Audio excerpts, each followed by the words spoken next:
नमस्ते, प्रणाम। मैं गायिका प्रियंका सिंह चौहान और हमारे साथ हैं बहुत ही अच्छे म्यूजिक डायरेक्टर बड़े भैया अशोक शर्मा जी। और आप लोगों के बीच बहुत ही अच्छा, बहुत ही सुंदर सोहर, पारंपरिक सोहर। और कमेंट में जरूर बताइएगा कि कैसा लगा।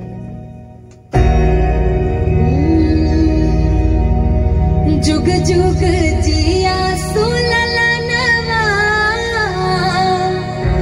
भवनवा के भाग जागल हो। जुग जुग जिया सुललनवा, भवनवा के भाग जागल हो। ललना लाल हुई है कुलवा के दीपक, मनवा में आस जागल हो।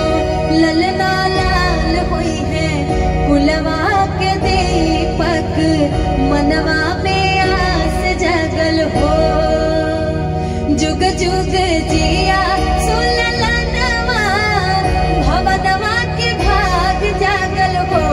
ललना लाल हुई है कुलवा के दीपक, मनवा में आस जागल हो।